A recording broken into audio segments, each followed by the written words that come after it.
BSc Food and Nutrition లో university first rank, second rank, third rank. Sun International, Visakhapatnam, Hyderabad. Vijayawada ప్రజల కష్టాలను చూసి గుండె తరుక్కుపోతుంది.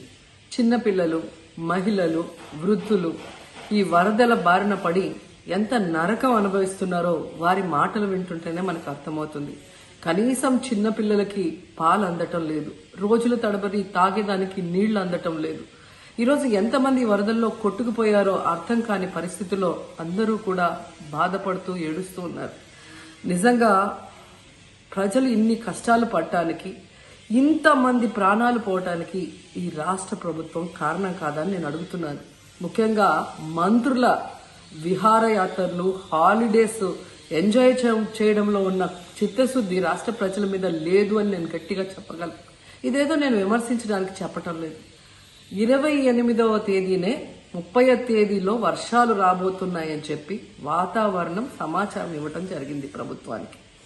అయినా కూడా ముఖ్యమంత్రి గాని, మంత్రులు గాని ఎటువంటి సమీక్షలు చేయకుండా, ప్రజల్ని అప్రమత్తం చేయకుండా నిర్లక్ష్యం వహించడం వల్లే ఈరోజు ఇన్ని లక్షల మంది వరద నీళ్ళల్లో మునిగిపోయారు. ఇంతమంది ప్రాణాలు పోగొట్టుకున్నారు. ఎంతమంది తిండి లేక, కరెంటు లేక, తాగునీళ్లు లేక, పసిబిడ్డలకి పాలు లేక ఎంత అవస్థలు పడుతున్నారో మనం అందరం కూడా గమనిస్తున్నాం. నిజం, చంద్రబాబు నాయుడు గారి ఇంటికి 3 కిలోమీటర్ల దూరంలోనే ఇంత పెద్ద విపత్తు జరిగినా ప్రజల్ని కాపాడలేకపోయారు అంటే ఇది రాష్ట్ర ప్రభుత్వం, రాష్ట్ర ముఖ్యమంత్రి వైఫల్యం కాదని నేను అడుగుతున్నా. ఈరోజు కరకట్టు మీదున్న అక్రమ కట్టడాలని కాపాడటం కోసమే విజయవాడని ప్రజల్ని ముంచేశారు అనటంలో నిజం లేదా అని నేను అడుగుతున్నా. గంట ముందు ప్రజలకు చెప్పినా వాళ్ళు ముంపు బారిన పడేవారు కాదు. వాళ్ళని అప్రమత్తం చేసి ఒక సేఫ్ అయిన ప్లేస్కి పంపించున్నా ఈరోజు ఇన్ని లక్షల మంది, దాదాపుగా 3 లక్షల మందికి పైగా 4 రోజుల పాటు కరెంటు లేకుండా, తిండి లేకుండా, చిన్న బిడ్డలకి పాలు లేకుండా ఈ విధంగా నీళ్లలో మునిగి అవస్థలు పడాల్సిన అవసరం లేదు. దురదృష్టం ఏంటంటే ఈ రాష్ట్ర ముఖ్యమంత్రి నుంచి మంత్రుల వరకు ఎప్పుడు ఫ్రైడే వస్తుందా, ఎప్పుడు హైదరాబాద్కి వెళ్దామా, లేదా ఎప్పుడు విహారయాత్రలకు వెళ్దామా అని ప్లాన్ చేసుకోవడంలోనే చిత్తశుద్ధిగా ఉన్నారనేది ఈ 5 రోజులు మీరు చూస్తే మీకే అర్థమవుతుంది. 30వ తేదీ భారీ వర్షాలు వస్తాయని ముఖ్యమంత్రి గారికి, మంత్రులకి 28వ తేదీనే వాతావరణ శాఖ సమాచారం అందించినా ఎటువంటి సమీక్షలు లేదు, ఎటువంటి ముందస్తు జాగ్రత్తలు లేదు, ప్రజల్ని కాపాడాలన్న చిత్తశుద్ధి లేదు అనేది స్పష్టంగా అర్థమవుతుంది. ఎందుకంటే ఈ రోజుటి వరకు 4-5 రోజులు ప్రజలకి తిండి అందించడంలో ఈ ప్రభుత్వం విఫలమైంది. కనీసం ఇది జరిగినప్పుడు సీఎం గారు పనిచేయట్లేదు, వయసు అయిపోయింది. డిప్యూటీ సీఎం గారు, పంచాయతీరాజ్ శాఖ మంత్రి గారు కనీసం తన శాఖను అప్రమత్తం చేసి ప్రజల్ని కాపాడాల్సిన బాధ్యత ఉన్నా ఈ రోజు 5 రోజుల వరకు ఆయన అసలు విజయవాడ వైపే రాలేదు. ఇక ఆ కాన్స్టిట్యున్సీ ఎమ్మెల్యే ప్లస్ రాష్ట్ర మంత్రి లోకేష్ గారు మొత్తం మునిగిపోయి మంగళగిరి, విజయవాడ అల్లల్లాడిపోతుంటే ఆయన హైదరాబాద్ లో ఎంజాయ్ చేస్తున్నారు. ఇక హోంమంత్రి గారు తెలిసిన సంగతే.